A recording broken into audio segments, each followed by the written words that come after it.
Hello, guys and gals, and this is part 11 of our reading of Neptune 1 is Missing. It is a book by Hugh Walters. And we are going to go over the copyright information, which should be on the screen right now. It says Neptune 1 is Missing. It's copyright 1969 by Hugh Walters, first American edition. All rights reserved, including the right to reproduce this book or portion thereof in any form. So, in the last part, Neptune 1 made it to Neptune, and it's apparently on its way back to Earth, but Chris finds that he can't move. He can't move his legs, the muscles in his face are frozen, and it might be some kind of space sickness or something. We're going to find out what's going on with that. So, yeah.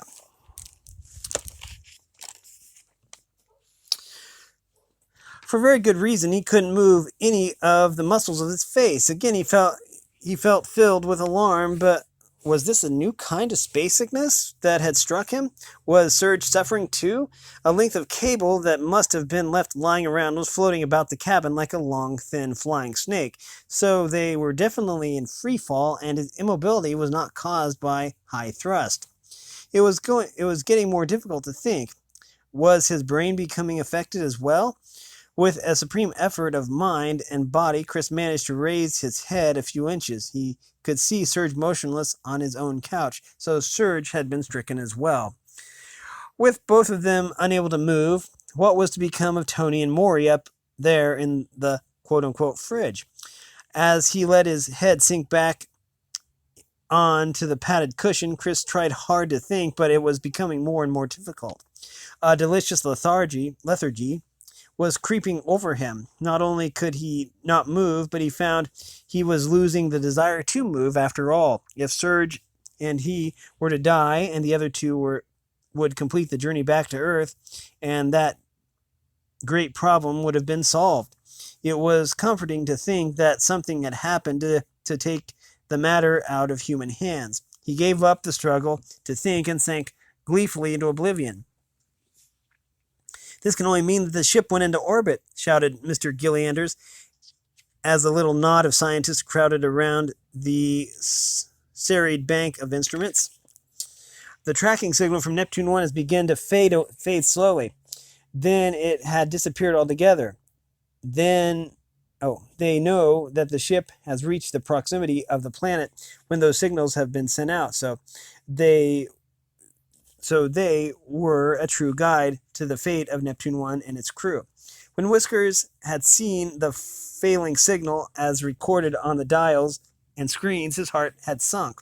He was astounded when Billy Gillianders burst out with his opinion. "You see," Billy exclaimed, "if the ship had crashed into the planet, the signal would have ceased abruptly, and if it had continued on into space, there would have been no noticeable diminution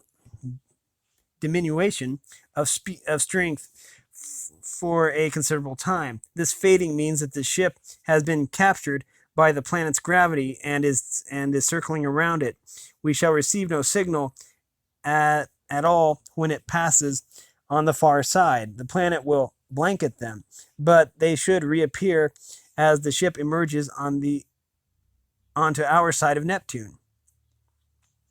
"How long will that be?" asked Whiskers. His throat felt cracked and dry, and he scarcely recognized his own voice. Mr. Gillianders thought for a moment. "It all depends on how close to the planet the orbit is," he said. "If it's a close orbit, one circuit may take as little as 2.5 hours. A distant orbit could take many days. But I think that the ship is pretty close in. I would say that to circle halfway around and reappear on the other side, it'll take from an hour to a quarter upward." A tired Sir George Benson walked rapidly across the control room and joined the group. He didn't know whether to be relieved or dejected at the information the instruments had brought. If the ship was in orbit, and he agreed with Mr. Gillianders that the matter would be settled beyond doubt in upward of an hour, they would still have the agonizing experience of listening to the crew slowly dying. Chapter 16. The staff at control waited as the seconds crawled by. If the tracking signal were picked up again, it would be possible not only to say definitely that the ship was in orbit, but to estimate its height above the frozen surface. Perhaps they would get verbal messages back from Chris and his crew, descriptions of a sight that no human eyes had ever seen before. But that didn't matter nearly so much as the mixture of pain and joy in hearing their voices again. Everyone in the control room at the Great Space Center at Cape Kennedy knew that the fate of Neptune 1 had already been settled, and the time lag seemed more unendurable than ever. Benson sank into a chair and buried his lined face in hands and trembled. Whiskers stared motionlessly ahead, his eyes dull, as if all emotion had been wrung from him.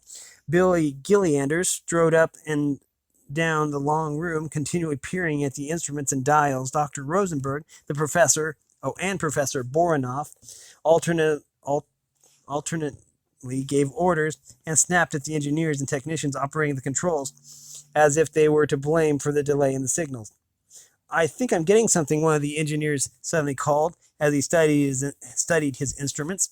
There was a rush towards him. Even Sir George turned his face in that direction. Sure enough, one of the sensitive needles showed a flicker. There was a frantic twisting of controls in an effort to tune in the weak signals even more sensitively. A few seconds later, there was no longer any doubt. The signal was getting stronger every moment.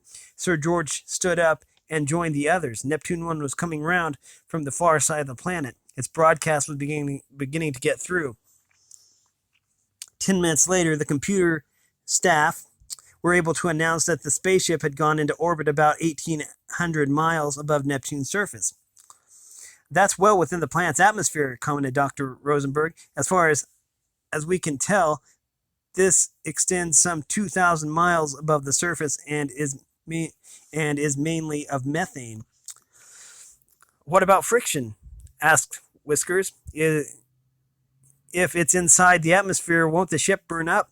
"That's a possibility," admitted Rosenberg, "but at 1,800 miles, the atmosphere cannot be very dense." "There is another possibility," imposed Professor Boronoff, not to be outdone. Because of the extreme cold in the upper atmosphere of the planet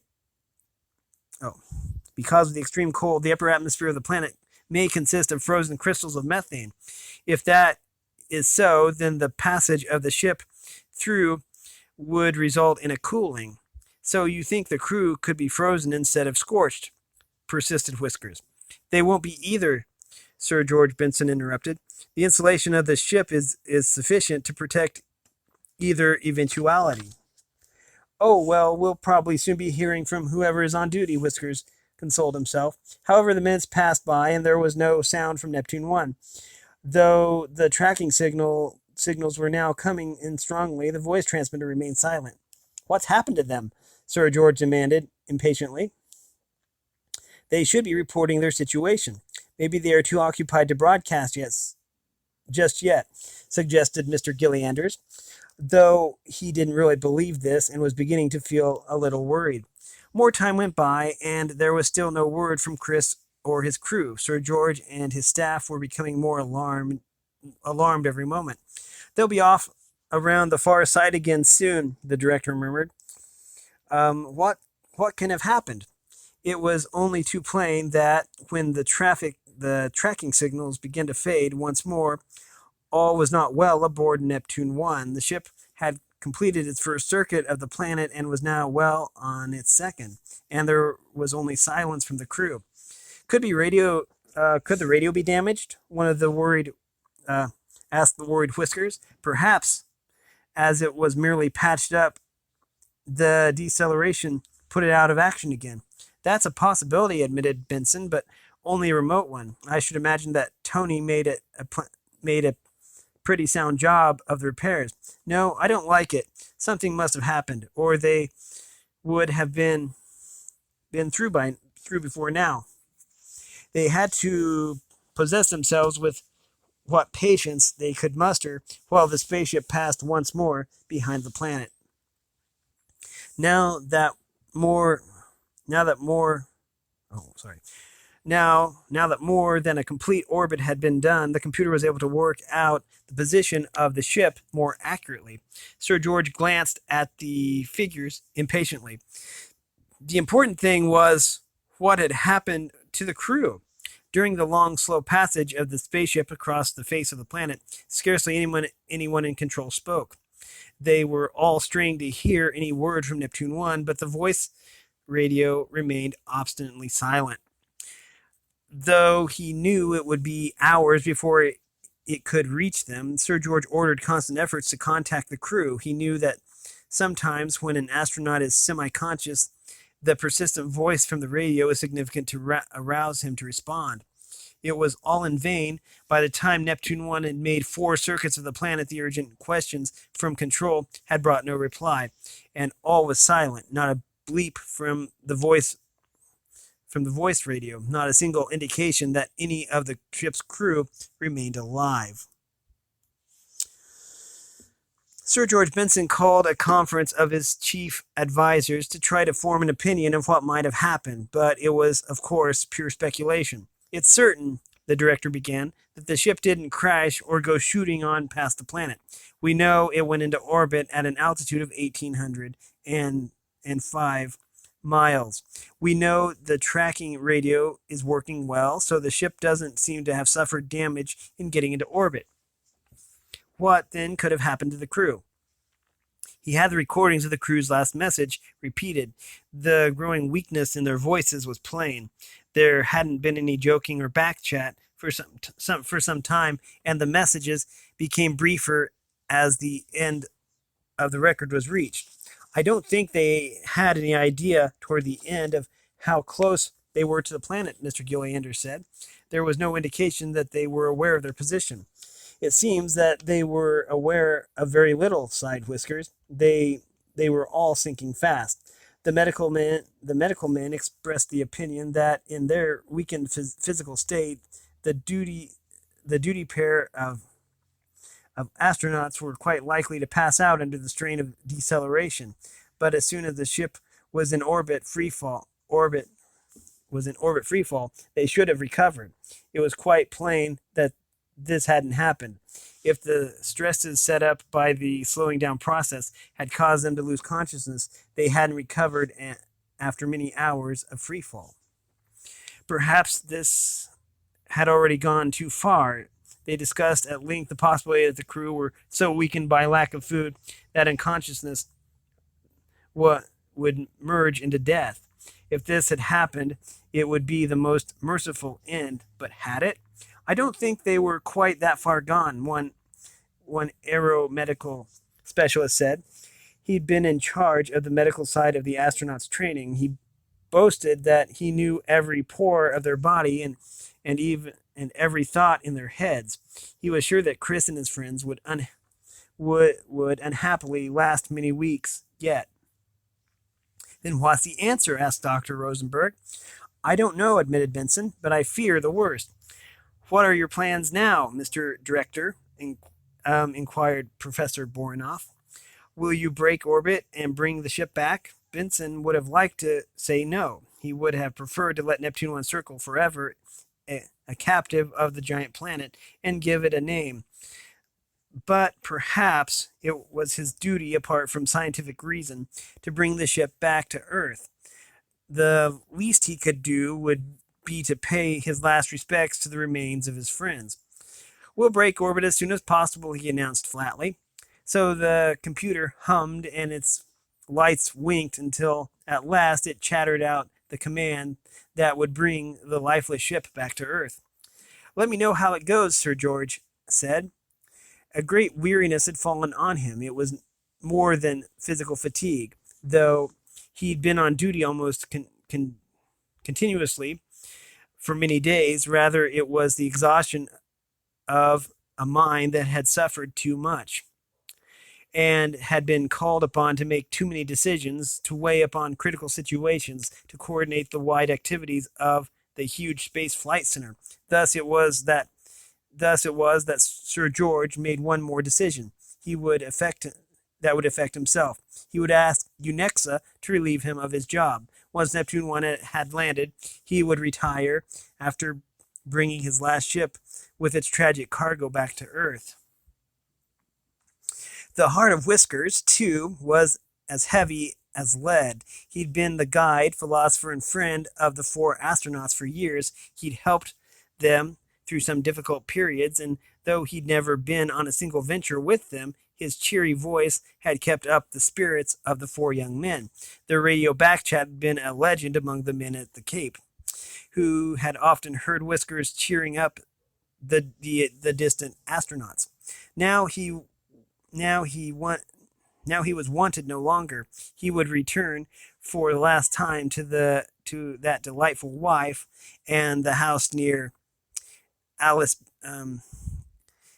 Aylesbury in Buckinghamshire. Several times during the first part of the ship's flight, he'd gone home on leave, but Mrs. Greatrex always knew how anxious her husband was to get back on duty. Though he'd retired from the Royal Air Force long ago, Whiskers had literally lived for these assignments. And now there would be no more of them. He must get used to the role of a man who had, at last, finally retired to a life of inactivity in an exciting world. Mr. Gillianders, too, felt deep grief at the loss of the astronauts. Like his chief, he had known these 4 young men intimately for years. He had known Chris as a boy, and Chris had stayed at his home in Woomera. Chris and his daughter Betty had been particularly good friends, and they still corresponded regularly. Though he felt deeply for Tony, Maury, and Serge, the loss of Chris would be like that of his own son. So it was a sad staff at the Cape Kennedy Control Center that learned that Neptune 1 had obediently broken orbit and was headed back home. Though it was a tremendous technical achievement, there was no jubilation in that long room. It seemed hardly worth the effort now that the crew were no longer alive, purely as a formality. A constant search was maintained for the slightest signal that there was life aboard the ship, but all was silent. Under the steady thrust of the atomic motor, the spaceship was building up velocity. Already Neptune had shrunk to a tiny ball of light in the black canopy of space. Because the lateral rockets wouldn't work, the odds against the ship being able to get into Earth orbit ready for landing was astronomical. If only one member of the crew had remained alive, it might have been managed. But now, one day, Professor Boronoff knocked on the door of the director's office and failed to get a reply. He knocked more loudly and then opened the door. Inside, Sir George Benson was sprawled across his desk unconscious. The opinion of the doctors, who were hastily summoned, was unanimous. After months of anxiety and strain, the director had suffered a heart attack. His life was in danger. He must be taken to Kennedy's Medical Center without delay. Mr. Gillianders made arrangements at once, and in less than an hour, the director was in the resuscitation machine, and that would relieve his laboring heart of its burden. There was nothing more that could be done. Mr. Gillianders and Whiskers returned sadly to the control room. Never had the fortunes of Unexa seemed at a lower ebb. The Neptune expedition had ended disastrously. Its 4 most experienced astronauts were stiff and cold in their vast flying coffin, and now Sir George Benson was battling for his life in a monstrous machine that would try not to let him die.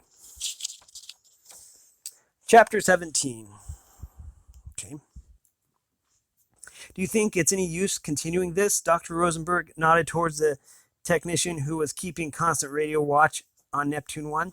Billy Gillianders knew what he meant. In effect, the spaceship and whatever was inside it had become just another piece of space debris. It was but an addition to those man-made objects that year by year were wandering around the solar system in increasing numbers. It was a great temptation to call off the radio watch, for it tied up several highly skilled men and some valuable pieces of equipment. But Mr. Gillianders Oh, but Mr. Gillianders thought seriously about it, and then remembered his friend fighting the most important battle in his life. Sir George wouldn't wish them to halt the exercise. He'd want to watch he'd want the watch to go on until Neptune 1 crashed or until it passed beyond radio range. At least it maintained a tenuous contact. At least it maintained a tenuous contact with the crew.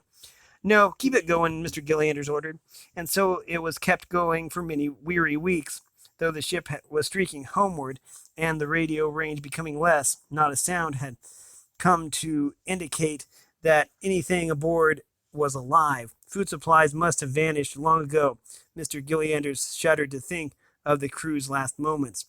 By now, Sir George Benson had passed a crisis. He no longer needed mechanical help to keep him alive.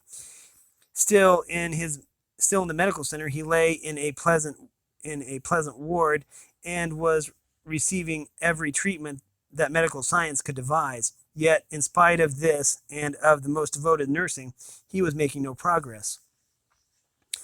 For weeks he'd lain inert, passively submitting to the ministrations of those about him. It was as if he had no more interest in the world around him. To see him thus tore at the hearts of his closest friends, it was hard to believe that the brilliant scientist, the forceful director of Unexa, had come to this. Though Billy, Whiskers, and the others visited him constantly, he scarcely even spoke, though he was quite able to do so. He shut himself up in a mental shell, sighed Whiskers, and I can't crack it open. We've done all we can for him, one of the medical team said. Physically, he's improving tremendously, but he shows no interest in life, no desire to get better. Unless he does, he won't improve anymore. In fact, he'll soon start to deteriorate again, and this time there will be nothing we can do. His friends redoubled their effort to break through Sir George's defenses and capture his interest, but it was of no avail. They were not at all sure whether he even heard them. Broken-hearted, Whiskers returned to England, but only because Mr. Gillianders promised to recall them if there was any change in Sir George. No one mentioned the possibility of a signal from Neptune 1. Everyone at the Cape had come to accept the fate of the ship and its crew. With his 4 young friends dead and his old friend Benny just waiting to die, it was a shattered Whiskers. If there had been a watcher inside the cabin of Neptune 1, what happened would indeed have seemed to him like a miracle. The dead began to come to life, but the true miracle lay in the circumstances that had led to their recovery. The electrical fault, which had been so disastrous in destroying most of the wiring, had also damaged part of the cabin's insulation. And that is what saved the astronauts' lives. Chris never guessed that when he and Serge found it difficult to move, it was because the temperature was falling. As they sank into oblivion, it was without realizing that hypothermia was taking place. Because the insulation was damaged, the cabin was slowly losing heat. Like Tony and Maury in their couches in the quote-unquote fridge, Chris and Serge froze until they remained but a flicker of life. It was a chance in a million, but it had happened. A natural hypothermia had taken place. Soon Neptune 1 would be within the orbit of Mars, Earth's next-door neighbor. During the last few days, there had been an imperceptible rise in the cabin's temperature. With each passing hour, the radiation from the sun became stronger. Just as before, the faulty insulation had let the internal heat escape. Now it was allowing the external warmth to creep in. The defrosting of Chris and Serge was slowly taking place. It was Serge who showed the first visible signs of life. An eyelid flickered slightly, and an observer would have noticed a lessening in the pallor which always accompanied this living death. Chris, too, looked a little healthier, but the process was a slow one, much slower than with the AHA. However, there came a time when both astronauts began to breathe again, and soon they opened their eyes. Even now that they were partly conscious, their brains had not yet begun to work.